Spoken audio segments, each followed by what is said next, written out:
ایک ایسی جنگ کا تصور کریں جو تقریباً نصف صدی تک چلی، پوری دنیا کو اپنی لپیٹ میں لے لیا۔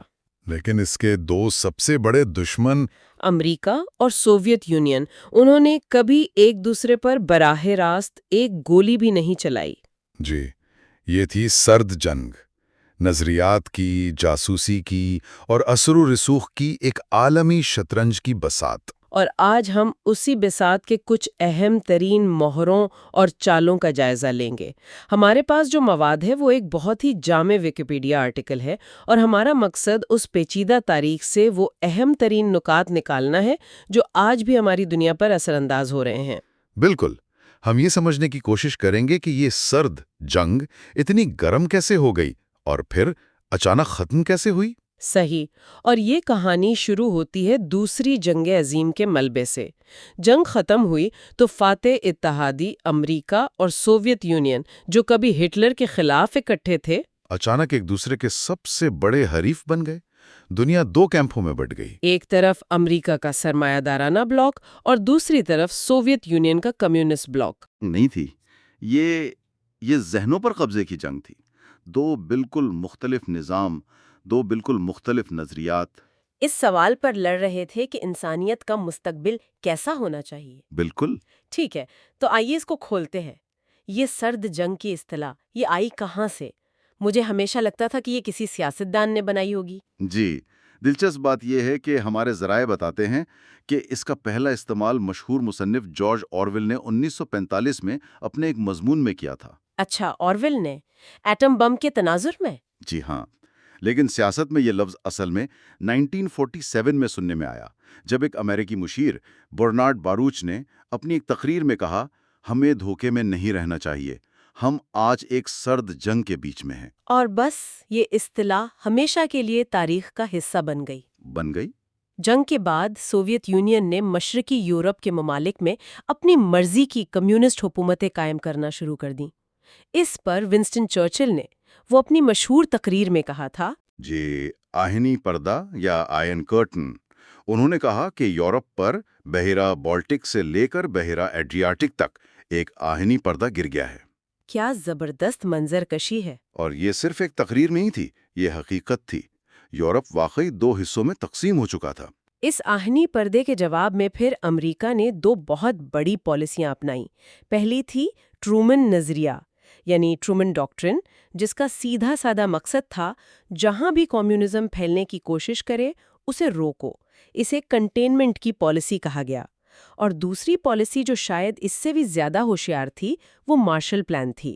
مطلب امریکہ نے جنگ سے تباہ حال مغربی یورپ کو اربوں ڈالر کی امداد دی۔ آج کے حساب سے یہ تقریباً 190 ارب ڈالر بنتے ہیں۔ لیکن یہاں ایک سوال ہے، کیا یہ واقعی یورپ کی مدد کے لیے تھا یا یہ کمیونزم کو روکنے کی ایک معاشی جنگ تھی؟ مطلب ایک طرح کی سافٹ پاور کا استعمال؟ یہ ایک بہترین سوال ہے۔ دیکھیں، یہ دونوں چیزیں تھیں۔ بظاہر تو یہ انسانی ہمدردی کا ایک عظیم منصوبہ تھا، لیکن اس کے پیچھے گہری اسٹریٹجی تھی۔ غربت اور بھوک کمیونزم کے لیے زرخیز زمین ہوتی ہے۔ بالکل۔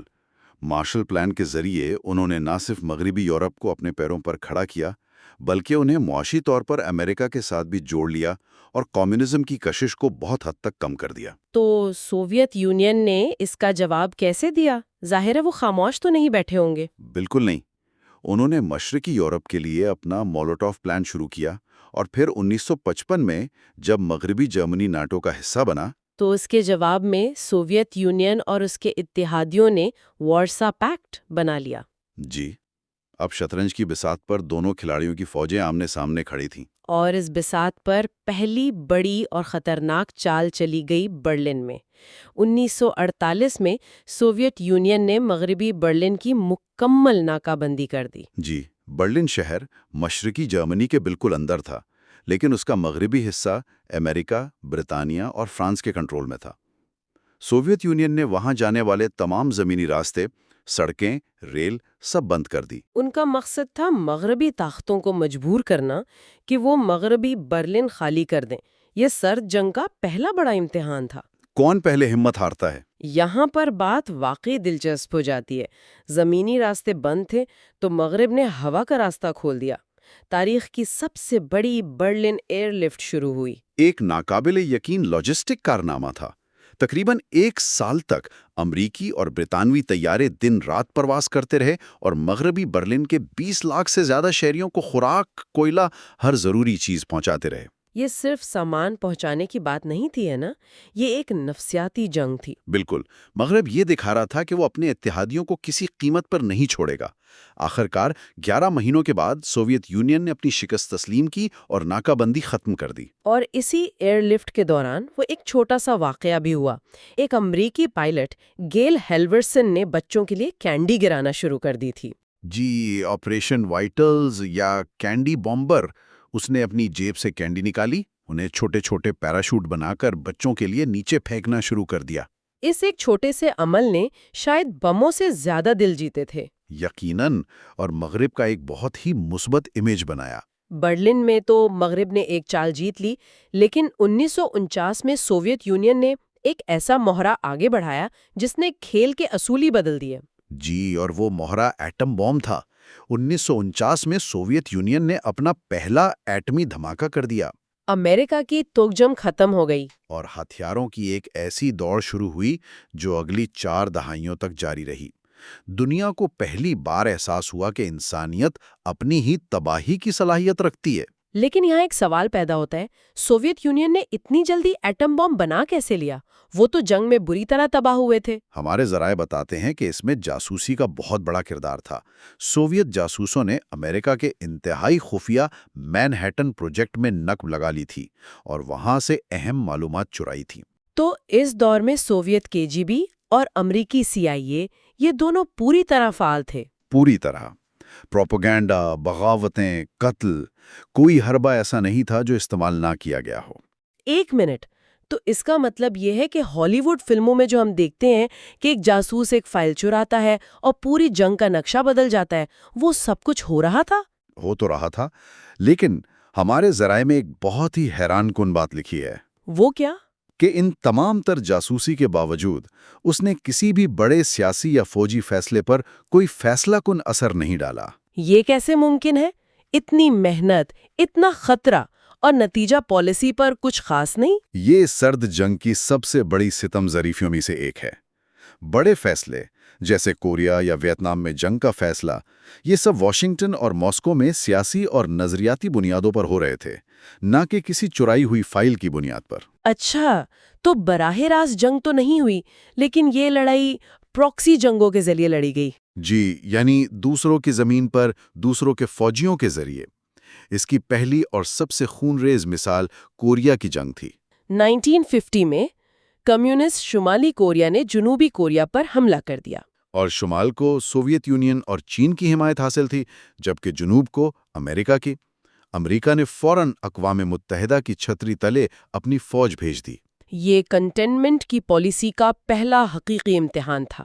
اور اس جنگ کا نتیجہ؟ 3 سال کی شدید لڑائی اور لاکھوں ہلاکتوں کے بعد جنگ وہیں ختم ہوئی جہاں سے شروع ہوئی تھی، یعنی 38ویں متوازی لکیر پر۔ کوریا آج تک اسی لکیر پر تقسیم ہے۔ اور اس جنگ نے ایک پیٹرن سیٹ کر دیا۔ لڑائیاں تیسری دنیا کے ممالک میں لڑی جانے لگیں۔ ایران، گواٹمالا، کانگو، انگولا، ہر جگہ دونوں سپر پاورز اپنے اپنے حامیوں کی مدد کر رہی تھی۔ اور پھر 1962 میں یہ پراکسی جنگیں اچانک گھر کے دروازے تک پہنچ گئیں۔ دنیا ایٹمی جنگ کے دہانے پر آ کھڑی ہوئی۔ کیوبا کا میزائل بحران۔ کیوبا میں فیڈل کاسٹرو کے انقلاب کے بعد سوویت یونین نے وہاں خفیہ طور پر ایٹمی میزائل نصب کرنا شروع کر دیے۔ جی، اور یہ میزائل فلوریڈا سے صرف 90 میل دور تھے۔ منٹوں میں واشنگٹن DC سمیت امریکہ کے بڑے شہروں کو تباہ کر سکتے تھے۔ 13 دن تک دنیا نے اپنی سانسیں روکے رکھیں۔ امریکی فوج ہائی الرٹ پر تھی۔ ایٹمی بمبار طیارے فضا میں، ایک غلطی کروڑوں لوگوں کی موت کا سبب بن سکتی تھی۔ صدر کینیڈی نے کیوبا کی بحرین ناکہ بندی کا اعلان کیا۔ یہ ایک انتہائی خطرناک چال تھی، لیکن پس پردہ سفارتکاری کام کر گئی۔ آخرکار سوویت رہنما خروشیو نے اس شرط پر میزائل ہٹانے پر اتفاق کیا کہ امریکہ کیوبا پر کبھی حملہ نہیں کرے گا، اور ایک خفیہ معاہدہ بھی ہوا جو کئی سالوں بعد سامنے آیا کہ امریکہ ترکی میں نصب اپنے میزائل بھی ہٹا لے گا۔ دنیا بال بال بچ گئی۔ اس بحران کے بعد ایک اور بہت بڑی پراکسی جنگ ہوئی جس نے امریکہ کو ہلا کر رکھ دیا۔ ویتنام کی جنگ۔ ویتنام جنگ امریکہ کے لیے ایک دلدل ثابت ہوئی، ایک طویل، مہنگی اور انتہائی غیر مقبول جنگ۔ اس جنگ کی ناکامی اور ملک کے اندر شدید احتجاج کی وجہ سے امریکی پالیسی میں ایک بڑی تبدیلی آئی۔ اور وہ تبدیلی تھی دیتانت، یعنی تناؤ میں کمی۔ 1970s کی دہائی میں امریکہ نے صدر نکسن کی قیادت میں سوویت یونین اور حیران انگیز طور پر چین کے ساتھ بھی تعلقات بہتر کرنے کی کوشش کی۔ یہاں سب سے بڑا موڑ تھا صدر نکسن کا 1972 میں چین کا تاریخی دورہ۔ نکسن، جو ایک کٹر کمیونسٹ مخالف تھے، انہوں نے محسوس کیا کہ سوویت یونین کو قابو میں رکھنے کے لیے چین کے ساتھ تعلقات بنانا ضروری ہے۔ اس دورے نے عالمی طاقت کے توازن کو مکمل طور پر بدل دیا۔ جی، اور اسی دیتانت کے دور میں امریکہ اور سوویت یونین نے ہتھیاروں کو محدود کرنے کے لیے سالٹ جیسے کئی اہم معاہدوں پر دستخط بھی کیے۔ تو ایسا لگ رہا تھا کہ شاید سرد جنگ کی شدت ہمیشہ کے لیے کم ہو رہی ہے۔ لیکن یہ سکون طوفان سے پہلے کی خاموشی ثابت ہوا۔ دیتانت کا دور 1979 میں اچانک ختم ہو گیا، جب سوویت یونین نے ایک ایسی غلطی کی جو اس کے خاتمے کا سبب بنی۔ افغانستان پر حملہ۔ بالکل، افغانستان سوویت یونین کا ویتنام بن گیا۔ امریکہ نے پاکستان کے ذریعے افغان مجاہدین کو اربوں ڈالر کے ہتھیار اور ٹریننگ دینا شروع کر دی، اور 1980 کے ماسکو اولمپکس کا بائیکاٹ بھی کیا۔ اور پھر امریکہ میں رونالڈ ریگن صدر بن گئے۔ ریگن کا موقف بہت واضح تھا۔ انہوں نے سوویت یونین کو کھلے عام ایک شیطانی سلطنت یعنی ایول ایمپائر قرار دیا، اور امریکی فوجی اخراجات میں تاریخ کا سب سے بڑا اضافہ کیا۔ اسی دور میں ریگن نے اسٹریٹجک ڈیفنس انیشیٹو کا اعلان کیا، جسے میڈیا نے اسٹار وارز کا نام دیا۔ ایک خلائی دفاعی نظام کا منصوبہ جو سوویت میزائلوں کو فضا میں ہی تباہ کر سکتا تھا۔ ٹیکنیکی طور پر یہ منصوبہ اس وقت ناممکن تھا، اور آج بھی شاید ممکن نہیں، لیکن اس کا نفسیاتی اور معاشی اثر بہت گہرا تھا۔ سوویت یونین پریشان ہو گیا کہ اگر امریکہ نے یہ نظام بنا لیا تو ان کے ایٹمی ہتھیار بیکار ہو جائیں گے۔ اور یہی وہ نقطہ ہے جو اکثر نظر انداز کر دیا جاتا ہے۔ سوویت معیشت پہلے ہی جمود کا شکار تھی۔ وہ اپنی قومی پیداوار کا تقریباً 25% فوج پر خرچ کر رہے تھے، جبکہ امریکہ صرف 7% خرچ کر رہا تھا۔ یہ نئی دوڑ ان کے لیے ناممکن تھی۔ اور پھر 1985 میں سوویت یونین میں ایک نیا رہنما آیا، میخائل گورباچوف۔ وہ جانتے تھے کہ سوویت نظام اندر سے کھوکھلا ہو چکا ہے، اور اگر اسے بچانا ہے تو بنیادی اصلاحات کرنا ہوں گی۔ گورباچوف نے 2 مشہور پالیسیاں متعارف کرائیں۔ پہلی پیریستروئیکا یعنی معاشی تنظیم نو، اور دوسری گلاسنوست یعنی کھلے پن کی پالیسی، جس نے میڈیا اور عوام کو دہائیوں میں پہلی بار حکومت پر تنقید کرنے کی آزادی دی۔ یہاں ایک اہم سوال پیدا ہوتا ہے، کیا گورباچوف سوویت یونین کو توڑنا چاہتے تھے؟ بالکل نہیں، ان کا ارادہ تو سوویت نظام کو مضبوط اور جدید بنانا تھا۔ لیکن گلاسنوست کی پالیسی ایک ایسا جن تھا جو بوتل سے نکلنے کے بعد واپس نہیں جا سکتا تھا۔ جب لوگوں کو بولنے کی آزادی ملی تو مشرقی یورپ اور خود سوویت یونین کے اندر قوم پرستی کی وہ لہریں اٹھیں جنہیں کوئی نہیں روک سکا۔ یورپین پکنک تھا۔ اچھا، یہ کیا تھا؟ یہ بظاہر ایک امن کا جشن تھا، لیکن ہنگری کی حکومت نے آسٹریا کے ساتھ اپنی سرحد کو چند گھنٹوں کے لیے کھولنے کا اعلان کر دیا۔ ہزاروں مشرقی جرمنی شہری جو وہاں چھٹیاں منا رہے تھے، وہ اس موقع سے فائدہ اٹھا کر مغرب فرار ہو گئے۔ جی، اور اس کے صرف 3 ماہ بعد 9 نومبر 1989 کو وہ واقعہ ہوا جس کا کسی نے تصور بھی نہیں کیا تھا۔ برلن کی دیوار۔ مشرقی جرمنی کی حکومت نے غلط فہمی میں اعلان کر دیا کہ لوگ مغربی برلن جا سکتے ہیں۔ ہزاروں لوگ دیوار پر جمع ہو گئے اور گارڈز، جنہیں کوئی واضح احکامات نہیں ملے تھے، نے گیٹ کھول دیے۔ اور لوگوں نے دیوار پر چڑھ کر اسے توڑنا شروع کر دیا۔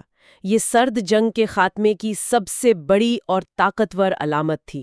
اس کے بعد مشرقی یورپ کی کمیونسٹ حکومتیں ایک ایک کر کے تاش کے پتوں کی طرح گرنے لگی۔ آخر کار 26 دسمبر 1991 کو سوویت یونین خود تحلیل ہو گیا اور 45 سال سے جاری سرد جنگ باضابطہ طور پر ختم ہو گئی۔ تو یہ تھا ہمارا سفر، آہنی پردے کے قیام سے لے کر برلن کی دیوار کے گرنے تک۔ ہم نے دیکھا کہ یہ جنگ صرف میزائلوں سے نہیں بلکہ نظریات، پروپیگنڈے اور آخر کار عوام کی طاقت سے لڑی گئی۔ سرد جنگ کے خاتمے کے بعد دنیا یک قطبی یعنی یونیپولر ہو گئی، جس میں امریکہ واحد سپر پاور کے طور پر ابھرا، اور اس کے اثرات آج بھی ہماری دنیا کی تشکیل کر رہے ہیں۔ جی، یوگوسلاویا جیسی ریاستوں کا ٹوٹنا اور وہاں ہونے والی خوفناک خانہ جنگیاں، یہ سب اسی دور کے بعد کے اثرات ہیں۔ اور سامعین کے لیے ایک آخری سوچ، اگرچہ دو سپر پاورز کے درمیان عالمی دشمنی ختم ہو گئی، لیکن دنیا کے کئی حصوں میں وہ نسلی، سماجی اور معاشی تناؤ جنہیں سرد جنگ نے 40 سال تک دبا کر رکھا تھا، وہ اچانک پھٹ پڑے۔ تو سوال یہ پیدا ہوتا ہے کہ کیا سرد جنگ کے خاتمے نے امن کا ایک نیا دور شروع کیا، یا پرانے تنازعات کو ایک نئی اور شاید زیادہ خطرناک شکل میں واپس لا کھڑا کیا ہے؟